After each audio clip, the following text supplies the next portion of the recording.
जय माता दी। आप सभी का आपके अपने चैनल ज्योतिष भाई डॉक्टर कमला पांडे में हार्दिक स्वागत है। आशा करती हूँ आप कार्तिक के नियमों का थोड़ा बहुत तो पालन ज़रूर कर रहे होंगे। आइए तीसरे अध्याय की कथा सुनते हैं। आप हाथ में थोड़ा सा सफ़ेद तिल लेकर या पुष्प लेकर भगवान का ध्यान करते हुए तुलसी मैया के आगे भी इस कथा को सुन सकते हैं। नहीं तो कोई बात नहीं, आप काम करते हुए भोजन बनाते हुए समझ लीजिए कि भगवान के लिए प्रसाद बना रहे हैं और कथा सुन रहे हैं।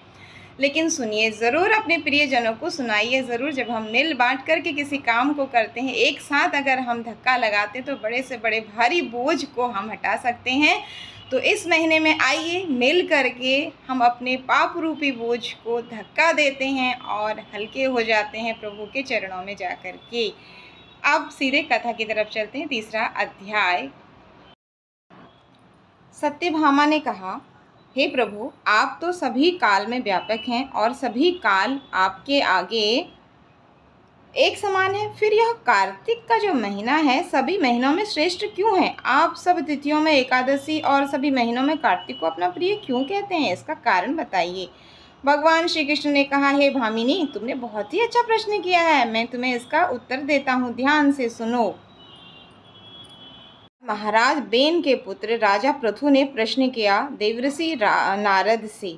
नारद जी ने उसे कार्तिक महीने की महिमा बताते हुए कहा, राजन, एक समय शंख नाम का एक राक्षस बहुत ही बलवान और अत्याचारी हो गया था।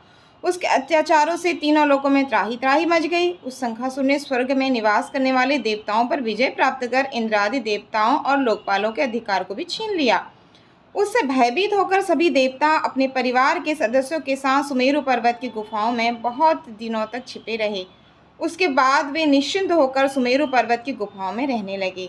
उधर जब शंखासुर को इस बात का पता चला कि देवता आनंदपूर्वक सुमेरु पर्वत की गुफाओं में निवास कर रहे हैं, तो उसने सोचा कि ऐसी कोई दिव्य शक्ति अवश्य इनके पास है जिसके प्रभाव से अधिकारहीन यह देवता अभी भी बलवान हैं। सोचते सोचते वह इस निर्णय पर पहुंचा कि वेद मंत्रों के बल के कारण ये देवता बलवान हो रहे हैं। यदि इनसे वेद छीन लिए जाएं तो वे बलहीन हो जाएंगे। ऐसा विचार कर शंखासुर ब्रह्मा जी के सत्यलोक से शीघ्र ही वेदों को हरने के लिए गया।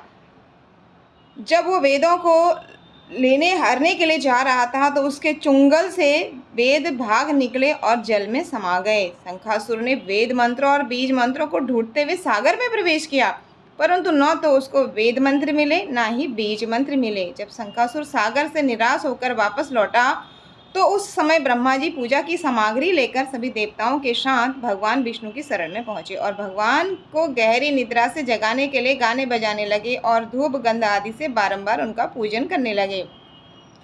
धूप दीप नैवेद्य आदि अर्पित किए जाने पर भगवान की निद्रा टूटी और देवताओं सहित ब्रह्मा जी को अपना पूजन करते हुए देखकर वो बहुत ही प्रसन्न हुए तथा कहने लगे, मैं आप लोगों से इस जो आप लोगों ने मेरा ये कीर्तन मंगलाचरण प्रसन्न होकर के किया है, इससे मैं बहुत ही प्रसन्न हूँ। आप अपना अभिष्ट वरदान मांगिए, मैं अवश्य प्रदान करूँगा। जो मनुष्य आश्विन शुक्ल की एकादशी से देव उठनी एकादशी तक ब्रह्म मुहूर्त में उठकर मेरी पूजा करेंगे, उन्हें तुम्हारी ही भांति मेरी प्रसन्न होने के कारण सुख की प्राप्ति होगी। आप लोगों ने जो पाद्य, अर्घ्य, आचमन और जल आदि सामग्री मेरे लिए लाए हैं ना, जो ये अनंत गुणों वाली होकर आपका कल्याण करेंगी। शंखासुर द्वारा परेशान हरे गए जो वेद हैं वो जल में स्थित हैं। मैं सागर पुत्र शंखासुर का वध करके उन वेदों को अभी लाता हूँ। आज से बीज मंत्र और वेदों सहित मैं प्रतिवर्ष कार्तिक महीने में जल में विश्राम करूँगा। अब मैं मत्स्य का रूप धारण करके जल में जाता हूँ। तुम सब देवता भी मुनीश्वरों सहित मेरे साथ जल में आओ। इस कार्तिक महीने में जो श्रेष्ठ मनुष्य प्रातः काल स्नान करते हैं वे सब यज्ञ के अवव्रत स्नान द्वारा भली भांति नहा लेते हैं। हे देवेंद्र, कार्तिक महीने में व्रत करने वालों को सब प्रकार से धन, पुत्र, पुत्री आदि देती रहता हूँ और उनकी सभी आपत्तियों से मैं रक्षा करता हूँ।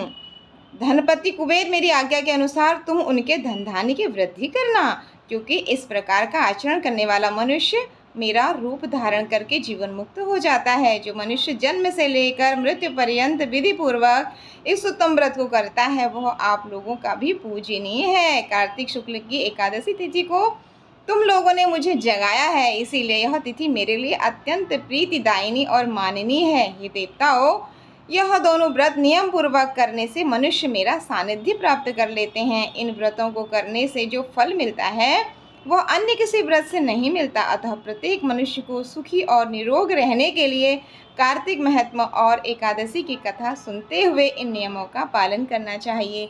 हरे कृष्ण कृष्ण कृष्ण हरे हरे, हरे राम राम राम हरे हरे, हरे कृष्ण कृष्ण कृष्ण हरे हरे, हरे राम राम राम हरे हरे, हरे कृष्ण कृष्ण कृष्ण हरे हरे, हरे राम राम राम हरे हरे। ओम नमो भगवते वासुदेवाय। बोले कृष्ण कन्हैया लाल की जय, राधा रानी की जय, सच्चे सद्गुरु की जय।